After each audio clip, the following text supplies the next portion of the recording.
Living in this modern age of too many tasks and too little time, people have naturally become dependent on technology. The machines we use today are getting smarter and better, either at reducing the total time for the task at hand or automatically getting things done with minimal to no intervention from us at all. Such is the case for many bread bakers, relying on their trusted stand mixer to speed up or automate kneading. Now, don't get me wrong. I don't believe there's anything wrong with that. I, for one, make good use of my good old trusted stand mixer, especially when I have to deal with an enriched bread dough. But still, I have to say, given the right recipe, hand kneading can bring out a superior bread. Let me explain. As I've said before, some of the best breads in the world have a minimal ingredients list. And when it comes to preparing such a lean dough for these types of bread, reducing the total time for the recipes or using automated kneading are generally counterproductive. Here's why. Without additional ingredients for taste and texture, the dough requires extended time to fully develop its flavor and aroma through the action of the enzymes that are naturally occurring in the yeast. This process will generate a plethora of volatile organic compounds that contribute to the bread's sensory attributes, making up the rich and complex tastes that we love so much. By cutting down on the total time for recipes, we also cut down on the flavor for these breads. Automated kneading can also be undesirable for a few reasons. First, because it is a machine, it doesn't stop until you turn it off. Paired with the fact that it powers through the dough at a constant speed, you may end up over-kneading the dough and destroying the gluten structure. Depending on the machine you use, even before the point of over-kneading, the hard-working machine could even rip apart gluten strands due to its fast motion and fixed blades. As of yet, these machines are incomparable to human hands, which are able to take a more gentle and flexible approach to bread dough. With our hands on the dough, we can tell when it's done more quickly, whether we should apply more strength or less, and so on. But a machine cannot. The second reason automated kneading can be undesirable is by introducing too much oxygen. Oxygen helps in connecting gluten strands, but too much oxygen oxidizes the dough, turning the dough paler the longer it is kneaded. This is very much related to over-kneading, which really only happens with mixers. This oxidation process is detrimental to the taste of the bread, since the wheat pigment carries flavor and oxidation practically removes that from the equation. So that could explain for the rise of ingredients that are thrown into quick and machine-kneaded breads. Butter, eggs, milk are some of the most common ingredients you see in the mix, and if it's a factory-made bread that comes from the store, you're likely to see even more ingredients on the list, many to make up for a lack of flavor. The third point in why automated kneading can be undesirable is that machine-kneaded dough can easily overheat the dough. Now, this is very much room temperature based, but since I live in a warm climate, it is something that I have to account for.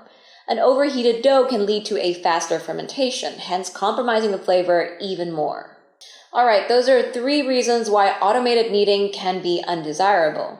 But I do want to note for some breads, especially the richer breads with more fat, a good stand mixer will go a long way in making a better bread. Here, since we live in a very warm climate, it's sometimes not an option for us to hand knead bread with a large amount of butter or other fat.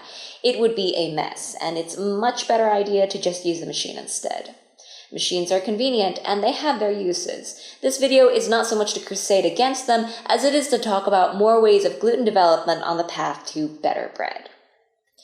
Since you now know why it can be a good idea to put the machine aside and get your hands on the dough, let me show you the list of methods to do it and the right way to handle the dough. So let's start from the beginning. When we first mix together a dough's ingredients, no matter how well we do it, it's bound to be sticky. The flour and water just combined will be an obvious mess. But as we keep working the dough, kneading it to develop gluten structure, the dough should come together and become considerably less sticky. And eventually it should become smooth and cohesive, like this. But that's only if we use the right technique to deal with the dough. Using the wrong technique to knead the dough might give the impression that the dough is never coming together and still a sticky mess. Depending on the dough, the proper kneading technique or method of building gluten development varies. For doughs of lower hydrations, like below 75% hydration, which means the water weight is 75% of the flour weight, the most common and traditional way of kneading is the straight stretch forward and fold back motion. The most important thing about this is to be light-handed on the dough. Don't push too hard or push all the way down. As you can see, if you do that, the dough will stick everywhere and basically fall apart. Actually, for doughs with higher hydrations, even the gentlest of kneading like that will spell absolute disaster for it. That's why we use even gentler techniques for forming gluten development in doughs with higher hydrations, such as slap and fold. This is a very gentle method on the dough. As you can see, we're letting gravity pull the dough down and stretch it instead of forcing it out. This is really only applicable to wetter doughs. Another way to form gluten development is by letting the dough rest in its mixing bowl and doing folds over the bulk fermentation. So instead of immediately developing gluten after mixing the dough's ingredients, we let it rest and then do a series of folds over it, each session of folds spaced out by anywhere from 15 minutes to over an hour.